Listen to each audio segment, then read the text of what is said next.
जो loan settlement कराते हैं, सेटलमेंट कराते समय एक बहुत बड़ी गलती कर रहे हैं और उसका खामियाजा इतना ज्यादा लोगों को भुगतना पड़ रहा है।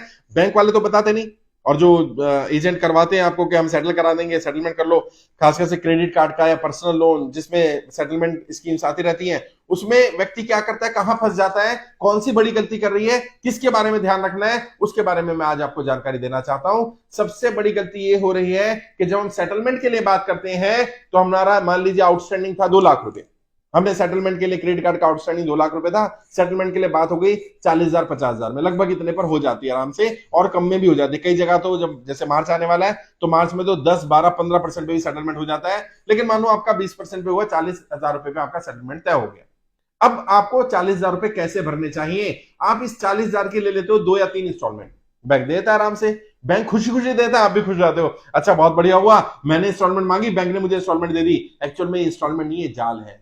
इस ट्रैप में जैसे आप फंसोगे आप इससे निकल नहीं पाओगे। क्यों? क्योंकि यदि आपने 3 या 4 इंस्टॉलमेंट बनवा ली, बैंक दे देगा, अगर आपकी एक भी इंस्टॉलमेंट बाउंस हो गई तो जो बैंक नहीं बताता आपको, जो बैंक के कर्मचारी नहीं बताते, आपका सेटलमेंट कैंसिल माना जाएगा और जितना पैसा आपने भरा होगा वो सारा पेनल्टी, सरचार्ज, इंटरेस्ट में काट लिया जाएगा और फिर आपको रीसेटलमेंट करने के लिए बोल दिया जाएगा।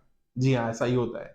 बहुत सारे लोग परेशान हो रहे हैं, उन्होंने कहा कि सर हमने सेटलमेंट के लिए बात करी, 4 इंस्टॉलमेंट की बात हो गई, मैंने 3 दे दी, एक लास्ट इंस्टॉलमेंट नहीं दे पाया, आज वो सेटलमेंट से भी ज्यादा बड़ा अमाउंट खड़ा कर दिया। क्यों? क्योंकि वो जितनी 3 इंस्टॉलमेंट आपने भरी, सेटलमेंट कैंसिल हो गया, क्योंकि वो एग्रीमेंट सेटलमेंट का यही कहता है कि यदि आप पैसा दे रहे हैं तो आप ये सारा पैसा जमा कराएंगे, अगर आपका 1 रुपया भी रह गया तो ये माना जाएगा कि आप डिफॉल्टर हैं और जितना पैसा भी आपने सेटलमेंट के लिए दिया होगा वो सारा सरचार्ज, पेनल्टी, इंटरेस्ट में काट लिया जाएगा और बाकी जो पैसा बचा दोबारा सेटलमेंट के लिए बुलाया जाएगा और आपकी बार ज्यादा अमाउंट देना पड़ेगा। इसलिए क्या करें, जब भी ओटीएस स्कीम ले, इसको वन टाइम सेटलमेंट बोलते हैं ना, क्यों बोला जाता है इसको वन टाइम सेटलमेंट भाई? ओटीएस का क्या मतलब है? वन टाइम सेटलमेंट मतलब फुल एंड फाइनल पेमेंट करके सेटलमेंट कर देना। तो जब भी सेटलमेंट करें सबसे पहला काम क्या करें, कोशिश करें सेटलमेंट अमाउंट को एक साथ दें, उसकी ईएमआई ना बनवाएं। फिर भी अगर मजबूरी हो जाए ईएमआई बनवानी है तो ईएमआई को बाउंस ना होने दें और सेटलमेंट जब भी करें सेटलमेंट लेटर पहले ले लें। सेटलमेंट लेटर में सारी टर्म्स एंड कंडीशंस लिखी होती हैं। कोई बैंक वाला ओरली बात कर रहा है, ओरल बात ना करें, कॉल आएगी भाई साहब आप सेटलमेंट करा लो, सेटलमेंट स्कीम चल रही है, आपका बहुत कम में हो जाएगा, उसको बोलो कोई बात नहीं, आप मुझे लेटर भेज दो, क्या सेटलमेंट ऑफर आपकी तरफ से है। और कभी भी सेटलमेंट के लिए अपनी तरफ से ऑफर नहीं देना होता। यदि आप ये बोलते हो कि मैं सेटलमेंट करने को तैयार हूं तो बैंक ये माना जाता है कि आप बिल्कुल डिफॉल्टर हैं, आपके पास पैसा है, आप पैसा भरना नहीं चाहते। अब बैंक सेटलमेंट नहीं करेगा और करेगा भी तो बहुत ज्यादा अमाउंट मांगेगा। पहली बात तो बैंक कोशिश करेगा जितना आउटस्टैंडिंग सारा मिल जाए। मान लो 2 लाख है, वो कहे जी चलो 10,000 रुपए कम कर देता हूं मैं आपका, क्योंकि आप ऑफर कर रहे हो। बैंक की तरफ से ऑफर आने दो, अपनी तरफ से ऑफर नहीं करनी। और जब सेटलमेंट स्कीम निकलती है बैंक की, पर्सनल लोन की, क्रेडिट कार्ड की, जितने भी अनसिक्योर्ड लोन होते हैं जनरली वो 25-30% पर सेटल हो जाते हैं, यानी 70-75% तक का भी डिस्काउंट मिल जाता है बैंक की तरफ से ऑफर आने पर। अपनी तरफ से अगर आप ऑफर का इंतजार करेंगे, ऑफर देंगे, इंतजार करेंगे तो ठीक है, अगर अपनी तरफ से ऑफर देंगे तो पूरी पूरी संभावना आपको पूरा अमाउंट भरना पड़ेगा या ज्यादा अमाउंट भरना पड़ेगा।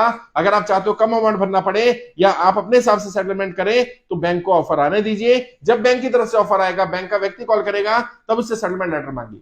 और जैसे मैंने बता दिया सेटलमेंट वन टाइम है क्योंकि इसका नाम ओटीएस है। ओटीएस का full form one time settlement. तो वन टाइम सेटलमेंट कर रहे हैं तो मतलब आप as it is one time में पैसा देने को तैयार हैं। अगर आपको लग रहा है मुझे 3 महीने लगने वाले हैं तो बेहतर ये रहेगा 3 महीने बाद सेटलमेंट किया जाए।